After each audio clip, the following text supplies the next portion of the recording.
Wesley was waiting for the school bus on a country road. He got on the bus and sat only in the back row. At the school for the hearing-impaired, students learn sign language to communicate. One of Wesley's classmates always bullied him by rubbing dirt into his hair. He got off the bus by the roadside and walked home through the forest, living in a small community. During family dinner, Wesley's mother read a notice about a late mortgage payment. She asked the kids what they wanted for dinner. Wesley's little sister said she wanted a crocodile for dessert. They joked about it and had a great time together. After dinner, Wesley played chess with his mother and won. However, it seemed like she let him win to encourage him. The next day on the way to school, Wesley saw an obstacle on the road. There were many police cars and ambulances near a building. When he came home from school, his mother told him that his father had returned after being away for a long time. Wesley was a bit hesitant when his father asked for a hug. He wasn't really happy to see him. Ronnie worked as a truck driver and said he didn't know when his boss would send him on another trip.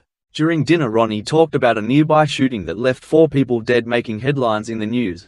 The mother changed the subject, mentioning that Wesley scored 95 on a test with only 1 mistake. His father didn't really care about the achievement, just nodding and saying it must have been a tough question. The mother asked Wesley if he wanted more food, signing the words using sign language. Ronnie wanted her to stop doing that because Wesley could lip read or wear a hearing aid, and they should treat him like a normal person. Otherwise it would be hard for him to adapt to society later on. The mother then asked Wesley without signing, and he nodded. Ronnie, satisfied, said that Wesley could hear just fine. The next morning, Ronnie told Wesley that his mother would be staying overnight at his grandmother's house and he would take care of him. He handed Wesley his school lunch bag. When Wesley opened his lunch, the bully bothered him again. However, Wesley didn't fight back and ignored it.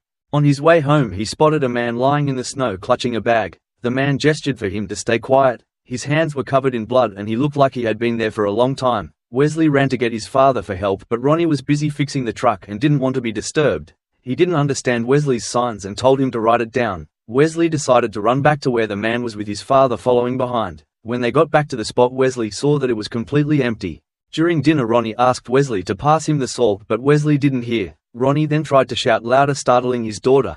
That night, Wesley left his bedroom and decided to look for the homeless man while his father was fast asleep. Wesley searched near the spot where he had first seen the man and eventually found him. He pulled him onto a sled, secured him with straps, and dragged him to an abandoned shed. He placed the man on a pile of straw and covered him with a warm blanket. When the man opened his eyes, Wesley gestured for him to be quiet. Completely exhausted, the homeless man dozed off. When he woke up the next morning and saw the boy still there, he realized while talking to Wesley that the boy couldn't hear anything. As he pulled up his sweater, Wesley noticed that he had a bullet wound. Wesley went home to get some medical supplies. He brought the supplies back to the man and let him stitch up the wound himself. The man ate the entire candy bar that Wesley had and asked if he had anything else to eat. A news report about the shooting that had occurred earlier was playing on the TV. While Wesley's parents watched the news, Wesley secretly placed his dinner into a toy box. Ronnie left the house saying he needed to meet a colleague. Wesley brought food to the man, who commented that Wesley's mother cooked very well.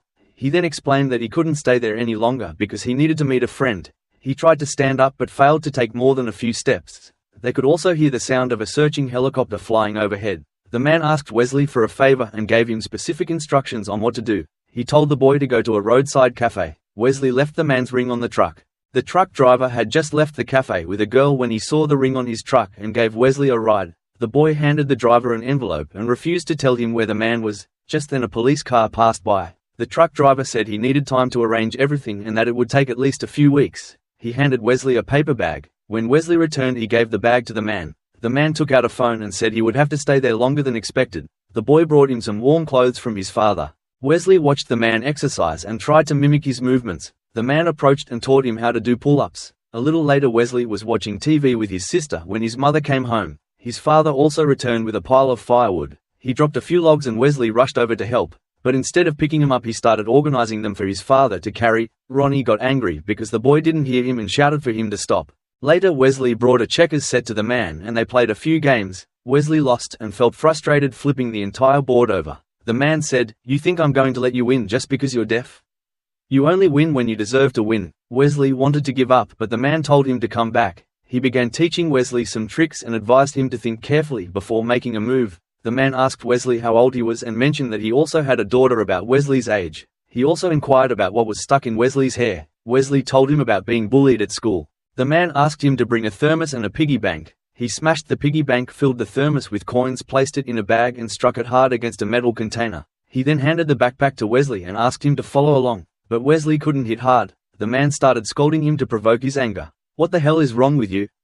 Don't act so weak anymore. Hit it hard like you really want to do it." Wesley lost his composure and struck the container forcefully.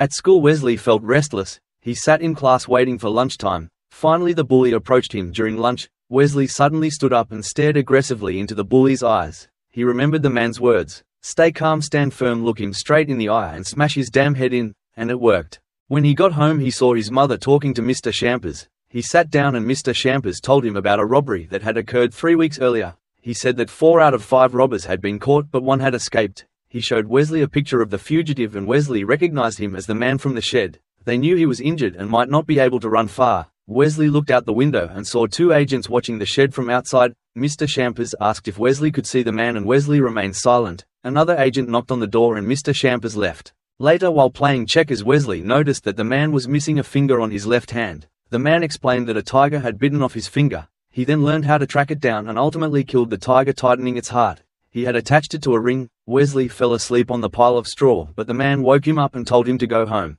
On the way to school the next morning, Wesley painted his finger black to look like his new friend's. He taught the man a loyalty vow in sign language. They played around with each other like a father and son. When Wesley ran to pick up a ball, he didn't realize that the sheriff was watching through the shed window. The man suddenly grabbed him, covered his mouth, and pulled out a gun, but the sheriff then walked away. That evening, Wesley planned to go to the shed, but his father noticed and asked where he was sneaking off to. The drunken father mumbled that nothing in the house was working properly, from the tractor to the TV, and he couldn't fix any of it. He recounted how his father used to be able to fix everything just by hitting it hard. Then he began to pound on the TV, kicking it and shouting. The next morning, Wesley brought toilet paper to the shed and tried to leave quickly. The man stopped him and noticed the bruises on his face. He asked, "Did school do that to you?" Wesley didn't answer and quietly walked away. The man realized it was caused by Wesley's father. The mother checked the bruise, but Ronnie lied, saying that Wesley accidentally got hit in the elbow while he was punching the TV. At dinner, Ronnie mentioned that he would take his son fishing, but Wesley couldn't understand without sign language. Then his mother translated his father's words. Wesley agreed to go fishing, although his expression still showed concern. That night, Ronnie was drinking at the bar. When he stepped outside to use the restroom, a stranger approached him. Ronnie irritably asked, "What do you want?"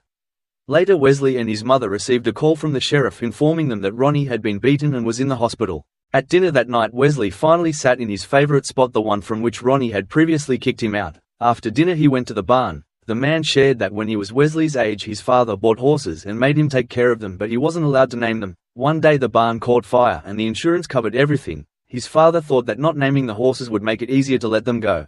In a daze, the man murmured that he would take Wesley with him and they could live together. His daughter would take care of the horses. The next morning at school, the students learned a new phrase in sign language. "I will travel." Wesley closed his eyes and imagined himself taking care of horses on a farm with the man from the barn and his daughter. When he visited his father in the hospital, he saw 2 investigators showing a picture of the man for identification. That afternoon, the man revealed that a snowplow frequently passed by. Sometimes it would pull over and stop in front of the house. Wesley woke up at night and noticed the flashing lights of police cars and the spotlight of a helicopter. The next day, the man said that the snowplow hadn't come by all day. He asked Wesley if he had told anyone about him and warned him. Wesley brought his backpack to the barn. As usual, the man asked him what he had brought for dinner, but Wesley seemed confused. The man grabbed Wesley's backpack, but he wouldn't let go. The backpack opened and a thermos full of coins fell out. "Wow, I didn't expect that," he said, telling Wesley to get ready for the next night. The following evening, Wesley packed toys into a bag, and before leaving he went over to his sister and signed that he was going to travel. He played chess with the man, and this time Wesley finally won. The truck driver called and told him to come outside. The man handed Wesley the chessboard and told him not to lose it. He said goodbye, but Wesley was stunned because he thought they would go together. In desperation, Wesley spoke the first word of his life, "No." He hugged the man tightly and wouldn't let go. The man tried to explain, but Wesley wouldn't listen. Forced to push him away roughly, he told him to leave the barn. Wesley ran outside and was grabbed by a police officer, causing the chessboard to fall. Sitting in the police car, he saw Mr. Champer ordering an attack. Wesley saw the truck driver in another police car. The man began shooting and was killed. Wesley tried to scream in pain, but no sound came out.